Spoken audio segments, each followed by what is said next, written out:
Well, thank you very much. The highlight in our Education Committee this year was House Bill 42, which is the one dealing with transfers of those students that are in unaccredited school districts.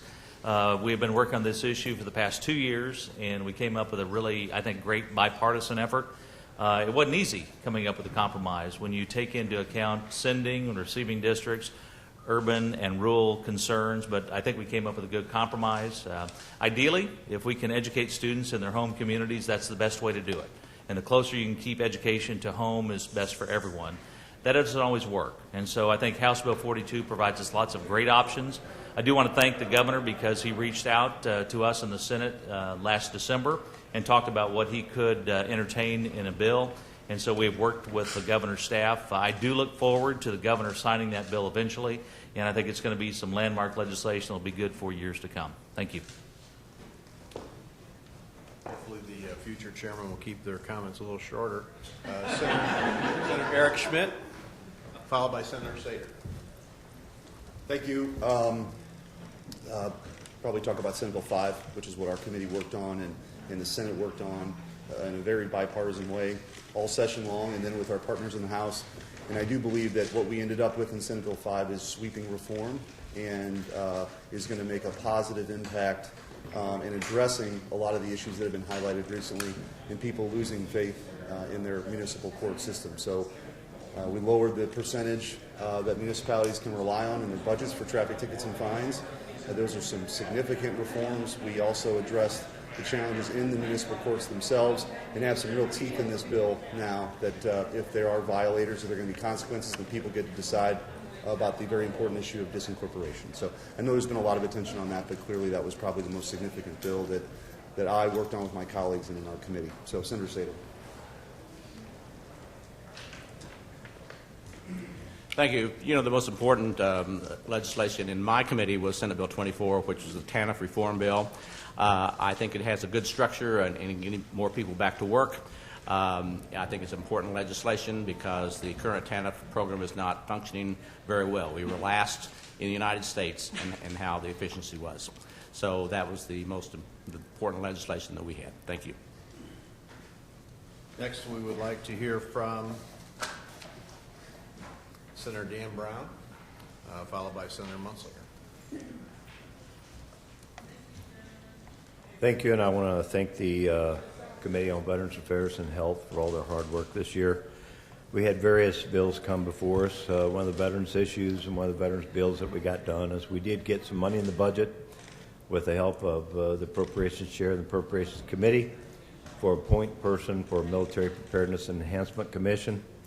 A person that's under the Department of Economic Development. This person will be appointed by the governor with the Senate's advice and consent, and will serve in that position for 6 years. I think with the base realignment and closure things that we're talking about today, that was a very important piece of legislation. Another piece of legislation that was important was medical malpractice tort reform. I think that was, we've been working on this for about 5 years.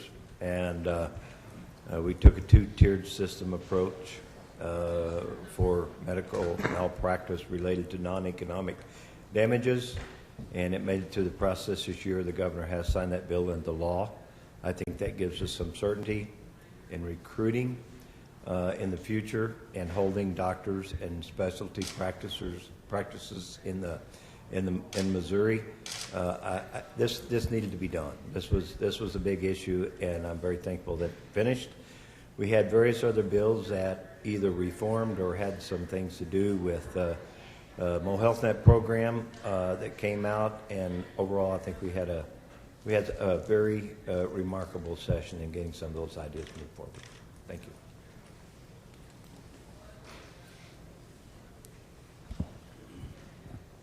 Thank you. As chairman of the Senate Agriculture, Outdoor Food and Resources Committee, with agriculture being one of the largest the largest industry that we have in the state of Missouri, I want to say that with the full support of my committee in a very bipartisan fashion, we were able to move Senate Bill 12 forward, which actually helped every aspect of agriculture that we have.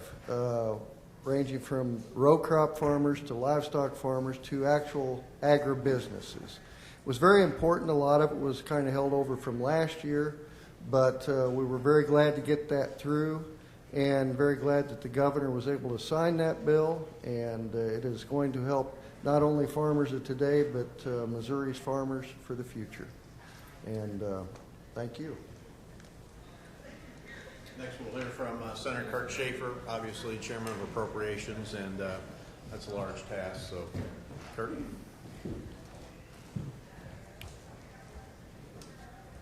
Thanks. As usual, it was a really busy year in appropriations. I still think it's the best committee out there. Everybody works really hard, takes a lot of time. I think we had a very good year. The nice thing about this being my 5th year as appropriations chairman, which in the term limits is a long time, is we really had a chance this year to go back and look at growth trends long term in the budget. And so, as I talked about on the Senate floor, seeing 34% growth in the last few years in welfare spending as opposed to only 8% growth in K through 12 public education funding, and really trying to balance that out and reset the clock on some of those trends to try and balance out where state revenues are going. So we were able to do that. We were able to cut some out of welfare, put some additional money into K through 12 funding. We did get the maintenance and repair bill passed to do some facilities maintenance to state buildings, which was crucially important. That's been deferred now for over a decade, and so that was very, very important. So I'm just proud of the work the committee did. We were able to get some long-term projects done, and glad we were able to do that. Thank you. Next, we'll hear from Senator Parson. Will update us on the bonding bill, followed by Senator Krause. Thank you very much. Very proud that Missouri stepped forward this year on the bonding issue. And first of all, I just want to thank all the people that were involved. I want to thank Senate leadership for giving me the opportunity to handle that bill. That was, needless to say, was 2 years in the making. I want to thank all my colleagues on both sides of the aisle. My Democrat colleagues, my Republican colleagues. I want to thank the House, and I want to thank the second floor. It's the first time we've done that in over a decade in the state of Missouri, any comprehensive bonding. And what we did in that bonding bill, to me, is we preserved the future of Missouri in our universities, our community college, and this building. And I think with term limits being what they are, it's time for us, when we are here, to take responsibility to do that. The historical building that was part of that bond package, I know Senator Schaefer and a lot of people had a lot to do with that, preserving who we are. And it was I was very proud to be able to carry that legislation and see that get across the finish line. So thank you very much.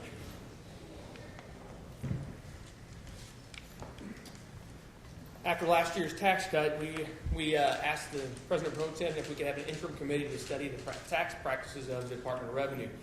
We went around the state, we traveled the state, listened to taxpayers, and we tried to find out the issues that they were having with the Department of Revenue and the tax code in the state of Missouri.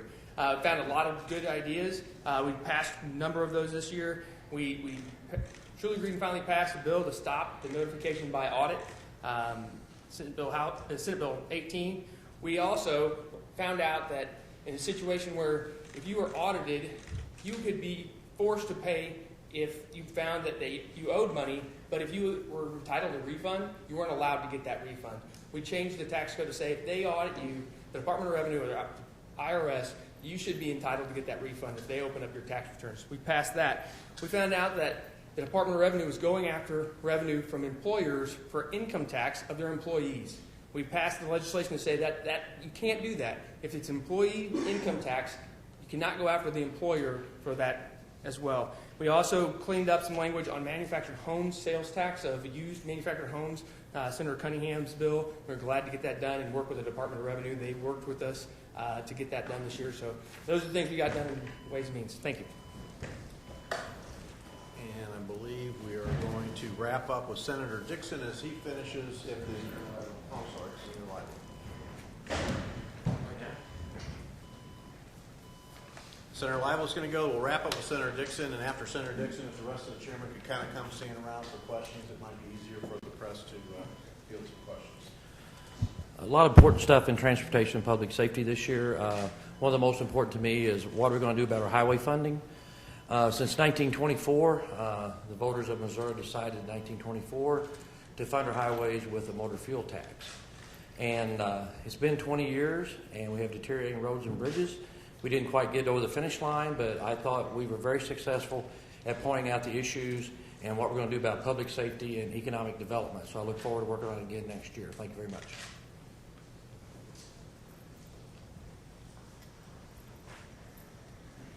As you can see, one of the wonderful things about the Missouri Senate is we're all leaders, and I appreciate every one of these that have already spoken.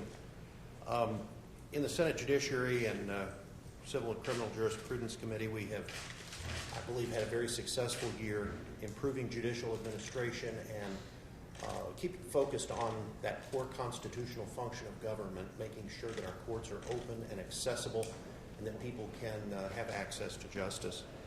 We have done some work this year that reflects that commitment and make sure that justice is administered efficiently and effectively. We have truly agreed and finally passed the Omnibus Judiciary Bill, which will be sent to the governor when the pro tem signs it. This bill will continue building on our work the last few years to make the best use of judicial personnel, resources, and facilities across the state, and it actually will provide in a number of areas of the state resources to keep facilities from crumbling, and in one particular case, a juvenile facility that has actually been condemned will provide for construction there.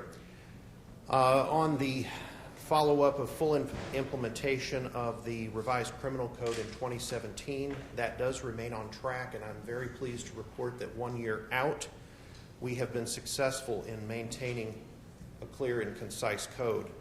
A couple of other issues that did not make it across the finish line, but I believe they are successes considered where we have been in years past.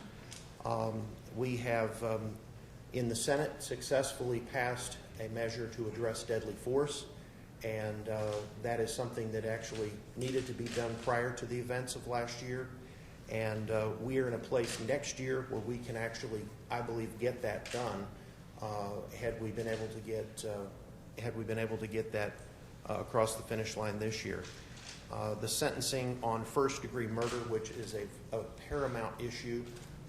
This was our third year and the only year we've been able to get it out of the Senate. So I want to emphasize these two issues because they show that the Senate does function. And I'm very appreciative of the colleagues on both sides of the aisle for that. We also began a conversation in committee this year on expungement, and I expect and do hope that we will continue that next year over the interim as well, and see some great discussion on that next year. So I appreciate all of the committee members and, again, all of the chairmen and all of my colleagues. Thank you. Senator Richard would come for questions, and like I said, if the chairman would come get a little closer, that might make things a little bit easier. Senator Richard. Is there anything that President has for any of our chairmen or any questions? What's the most significant bill that didn't make it, either because of the last 3 days or just because it wasn't ready to be done, but was a priority that you didn't get finished? I suppose that's probably transportation. We had a dialogue, couldn't get it through the line. I don't know, Senators, any other comment? We did a pretty good job in economic development, and I don't know if there's anything else that we left. I didn't hear the question. About what did get passed is most significant. I said probably the transportation bill. I think a lot of people think they're billed, but I would suspect that transportation is very important to the state for safety and economic development, and we need to get our focus on that.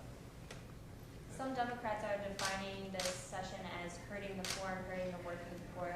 How do you respond to claims that some of the, for example, right to work, welfare, unemployment hurt the state's poorest? Okay. I'll let Senator Brown and Senator Sater handle that. The right to work issue I view as a freedom to work. I think it's actually a help for the poor in Missouri. You know, as I said on the floor many times, our state workers, our local workers, our county workers all have right to work now. They're not coerced, or there's no forced unionism. So I think this levels the playing field, makes Missouri more competitive. We see that states that have passed right-to-work laws actually have an increased number of union memberships. because the union becomes more responsible to the members. In other words, they get value for the money they're putting in.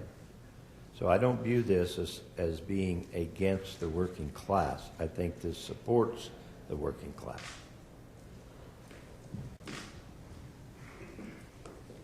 As I mentioned, the TANF program in the state of Missouri was the 50th worst performing program in the nation. And we had to do some changes. Doing the same thing over and over does not accomplish anything. Our goal was to get more people back into the working force. And right now it is not working that way. So that's why I firmly believe that this program will help give structure to families and will help our families be producing citizens in the state of Missouri. Senator Richard, I did a quick head count. I think about 9 or 10 people in this room were in the House in 2006 and 2007 when the previous question was used somewhat commonly. And I imagine that the people that were in the House knew what the consequences of that was to Senate harmony when it was used. Given that foresight, I'd like someone to explain why you decided to use the previous question, knowing that it would cause Democrats to filibuster. We've had filibusters through this year and last year, regardless of where it was heading on issues. Now, that's part of the process. We're not going to give up our ability to use the previous question as part of the rules. We understand that issue that you're talking about, right to work, is somewhat confrontational, but we had a majority in our caucus that thought to move forward on it, and it's been an issue that we've been wanting to vote on for over 50 years. We thought it was time. Senator, did you make assurances, promises, concessions to the Democratic caucus to break the deadlock on 210? Senator Kennedy and I had some dialogue along with some of the other senators that helped us negotiate, and we decided to move forward, and we got through it. So that's all I can say. Are you concerned that the PQ is going to have ramifications going into next session, or is that something you've worked out with Senator Kevin as well? We'll talk about that later. Senator, why didn't the Republicans agree to at least force a vote on the Ferguson bill? It's the one issue that's got nationwide attention in the state. On what part of the Ferguson bill? The Ferguson bill that the House passed and the Senate before sent to the Senate that was awaiting the Senate in the final 3 Senator hours. Dixon wants to respond to that. The bill that we were able to get out of the Senate, I believe in totality was a very good start. I had some discussions yesterday with House leadership as well as the House handlers about one avenue of how we could get the bill done. The only one that I believe was possible given the circumstances, and frankly, given the circumstances in a normal Senate session. It was their decision. They chose the other route, but they had full knowledge of what would happen. I think all of us have been around here long enough to know some of the things that happened the last day of session, and I was certainly willing to give my commitment that if we passed the Senate bill, I would be right back here next year pushing for the things that they wanted to see. But if we're in the last day, there's no way to go to conference, and there are some things in the House bill that there's no way to pass the Senate, and I frankly would not make a motion to do so. What were those things in the House bill that prevented a vote on something thousands of protesters in Ferguson had demanded some sort of action on? What was These were not things that they were demanding action on. That was actually the things that Senator Chappelle-Nadal, Senator Nasheed, and I worked out on the Senate side. And I believe had a very good bill. It wasn't perfect, but we were all willing to work on it. Some of the things that were added on the House side would have required things like additional measurements that the police would have to do in the heat of the moment. For example, one of the things that was discussed, I don't believe it wound up in the final version, was a distance requirement. We're not going to require the police to get out a tape measure and figure out where 20 feet is in the middle of a gunfight. That was something that I said absolutely no. There were a couple of other things, and I could get the specifics for you. I don't have them in front of me, but I give you my word, I'll get you the specifics on the one issue that we discussed last night.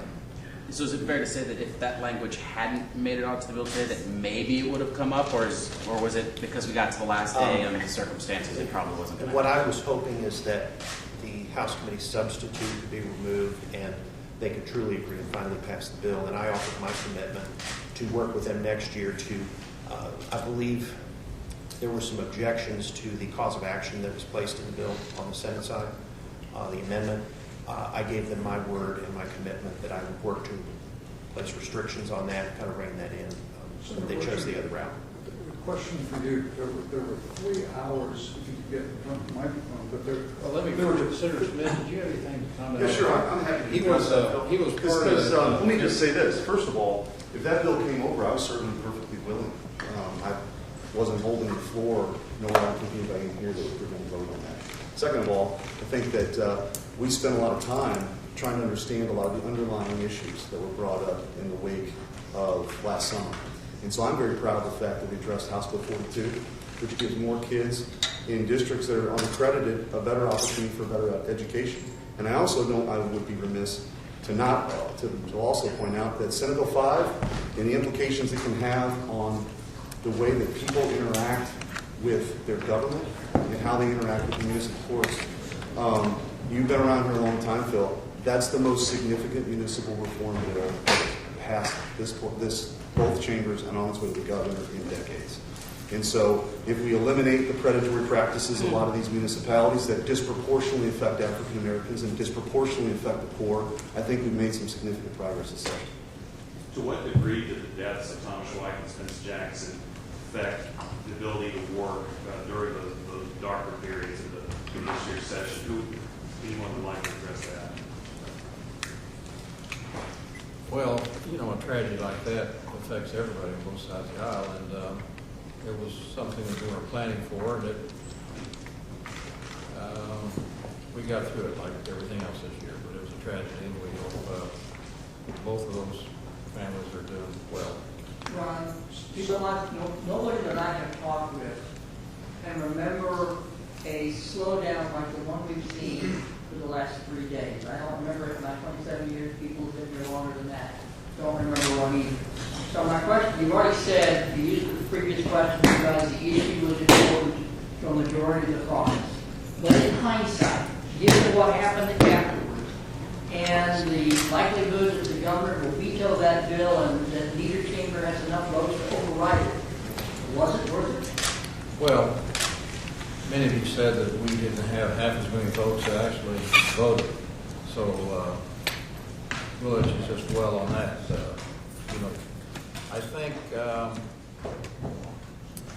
I think we've had several weeks. We were talking to TANF. We were talking even last year. We did Senator Sater's pro-life 72-hour. And there was weeks and weeks that we didn't vote on anything that went through debate. Just because we had a slowdown at the last week doesn't mean that we have no ability to work. I mean, because there's a number of weeks, like I said, that we didn't vote on anything because it was in debate and trying to come up with it. So I'm not too concerned about that last week. Ron, I will add, I think the criticism last year was that we passed too many things at the end. Last So I question. think it's funny how that comes from. Ethics never was passed this year. You've been saying you're going to do it year after year after year.